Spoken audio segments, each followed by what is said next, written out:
Hey, this is Matt once again. Welcome back to another review as we're getting into October. And while I don't know when this will be uploaded, but as of right now, it's not October yet.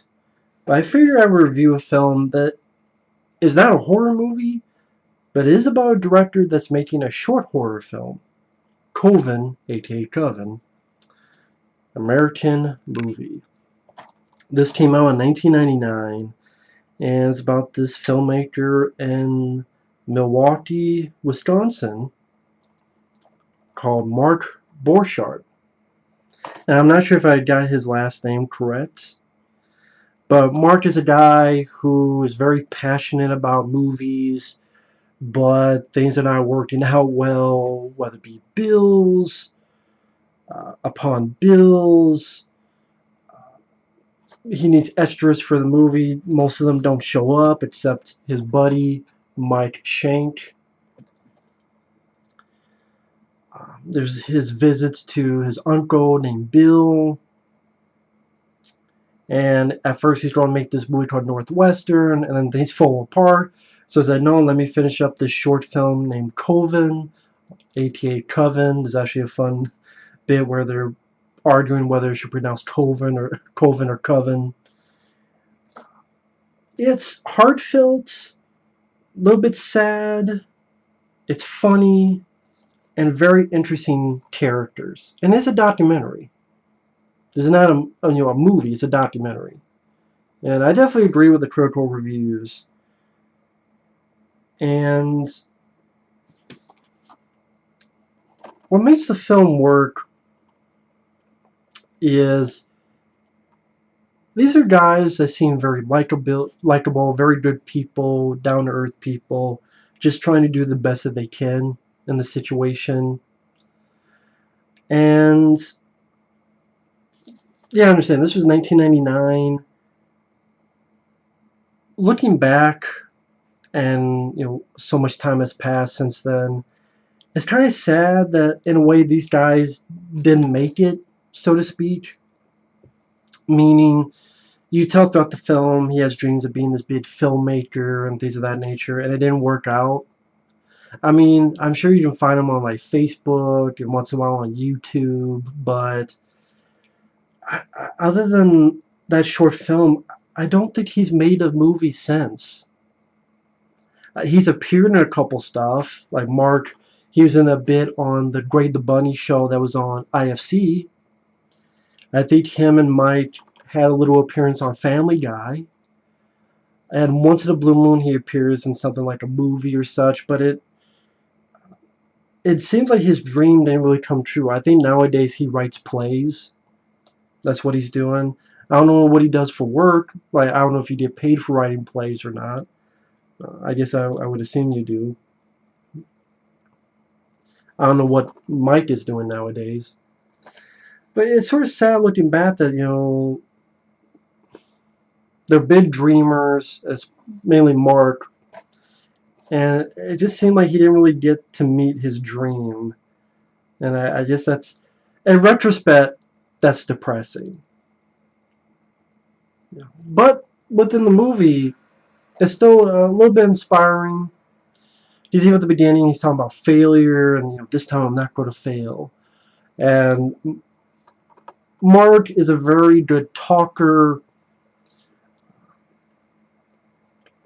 I do a horrible job trying to recreate his little dialogue and speeches, but very interesting to listen to, very fun to listen to. And then his buddy Mike, he's had drug problems in the past, but he's been clean for a while, and he just does this thing with scratch off tickets. And you can tell he's nice, he's easygoing, but very spaced out. Part of me is like, is this guy high on pot all the time? But no, I guess it's just, I don't know who he really is or the after effects of what happened in the past, but he's very like spacey. Like, hey, how's it going? Yeah, I like scratching off tickets, and you know, the thing with the lottery, you can win or lose, but if you drink or do drugs, You always lose. Yeah, it's like very. Is this guy all right in the head? But he didn't. Seems like a very nice guy and very loyal to Mark, which is nice. And produced this documentaries through a couple years of his journey, where he starts off on this radio show. It's like, I know they were still to performances. I did nothing to rectify it, the situation. And he wants to shoot this film called Northwestern and just go through all this money and bills that he owes. And this is sort of the great part of Mark and his character, him as a person, is that he's going through all these horrible bills, but he's like, tit fucking ass, I got a MasterCard. Man, life is kind of cool sometimes, you know. And just the way he says his way he speaks, like when he's talking to Mike, it's like, man, this whole thing is a theatrical mockery. You know that? And Mike's like, oh, I don't know. Well, you'll find out soon. Or there's another line where he's like, there's some corny dialogue that make the Pope weep. Like I said, he has his uncle named Uncle Bill, which sadly passed away before this documentary came out, because he passed away in 1997, and this came out in 1999. And it says at the end he gave $50,000 to Mark to film Northwestern. So I don't know what happened to that money, like, because Northwestern I don't think ever got made, and he said he needed 50,000. So did he use that to pay his bills? Did he use that for other stuff? Like, I don't know what happened. Part of me wonders if there should have been like an American movie 2 or something, but I don't know. Maybe be too depressing. But it's sort of this journey, dealing with how to make this independent short film and all the pitfalls that happens. Like, he's trying to make Northwestern. It's like, I have absolutely no fucking movie, man. I have no money. Script is not ready. Location's 10 at best.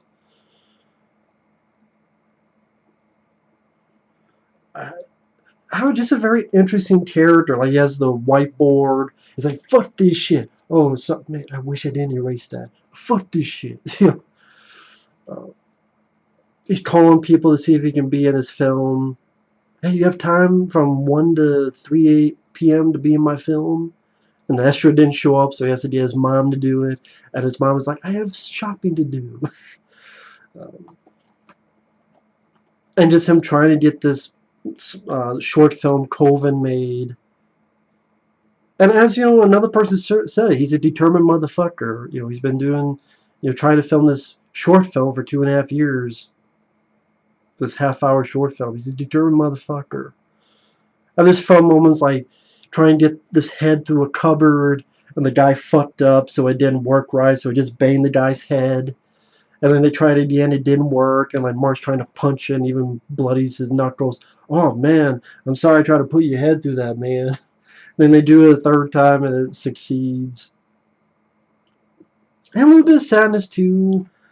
Like you see that he has a little bit of a drinking problem. His ex-wife seems like a big bitch, trying to take his kids away.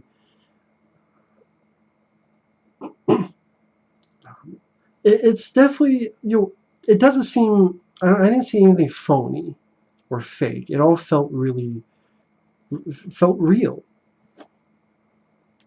But it's not depressing. I don't think it's depressing. I don't think it's, I do think it's a film that is fun, that is funny, and gives a nice take on, being a dreamer.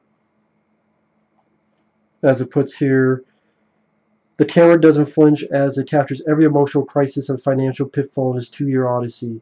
What emerges is a bizarre yet surprisingly heartfelt documentary portrait of a true American character. Welcome to the real world. He enlists friends, local thespians, and unwilling family members to help him finish his no-budget horror film, Coven, which is actually on this DVD, his short film, as well as a bunch of deleted scenes. You have a commentary with the directors of the documentary, as well as these two guys are on the commentary.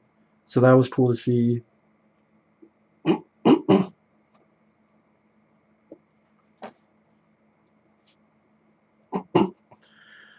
moments I remember.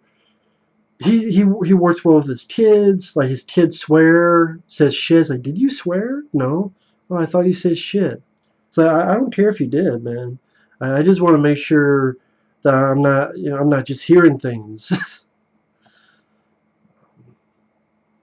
Or like one moment I do remember, because before that, Mike gives Uncle Bill a Surge. Here's his new soda named a Surge. I remember Surge. And they try to get Uncle Bill to say these lines. It's alright, it's okay, there's something to live for. Jesus told me so. And he can't do it. He can't he keeps fucking up again and again and again. Another moment where they lose a piece of the film, and Mark is like, there's this film, what the fuck is this? This is lost. What the fuck is supposed to occur here? Or like he made these flyers, and Mike and this other guy was supposed to take the flyers, and apparently they put it down on this newspapers, and they looked away, and someone like took the newspapers and left, so all the flyers were disappeared. And that's what I mean by the pitfalls, as well as the financial pitfalls. And really grew to like Mark and really grew to like these two guys. They seem very good people, likable people, down to earth, as well as a bit of down on their luck. I mean, that's the reality of this is money and finances, and people think that's nothing, but I like that they didn't seem like it was nothing, that it really meant something.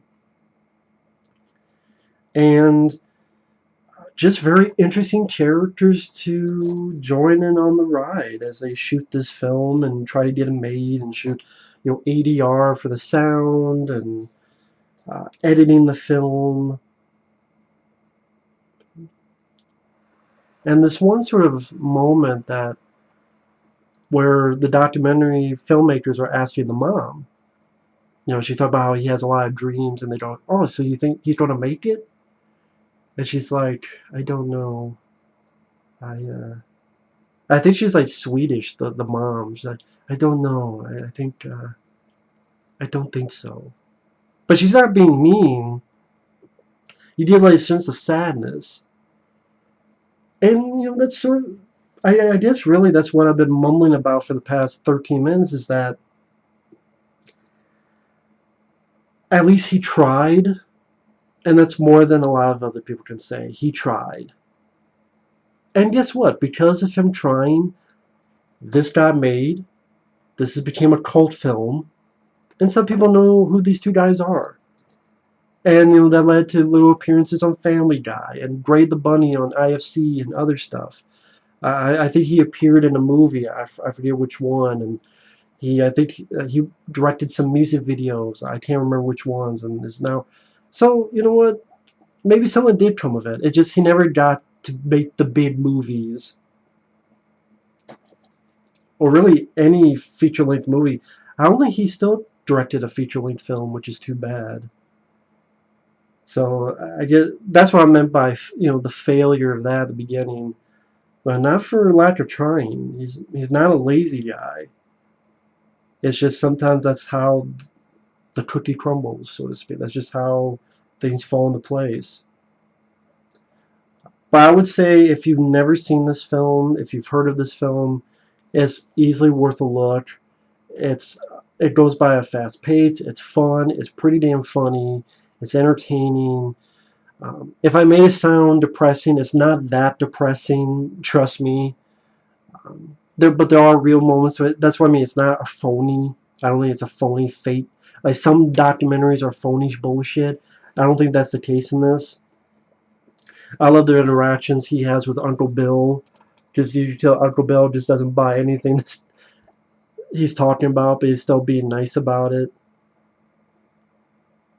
And you still feel that they really care for each other at the same time. So it's not meanness or animosity. It's still, love between those two guys. Which was sad to see the end where the title cards say that Uncle Bill passed away. And when I say Uncle Bill, I don't mean the Uncle Bill. I'm talking about the Uncle Bill one here, because I know on this channel I talk about Uncle Bill from deadpit.com. That's a different guy. But definitely a film worth a watch. And I have not seen this in a while. It was a lot of fun watching this again. I definitely agree with these reviews. Immensely entertaining, very interesting characters. Like my friend Michael Keane, Phantasm, if he's watching, because I know he makes fan films. I definitely recommend him watching this. Anyone who's ever thought of making a fan film or making an independent film or any of that sort needs to check this out ASAP. Absolutely positively needs. Or you just want a fun documentary with two really interesting guys. It's worth a look. So that's American Movie. Thanks for watching. Take care, and we'll see you guys later. Bye-bye.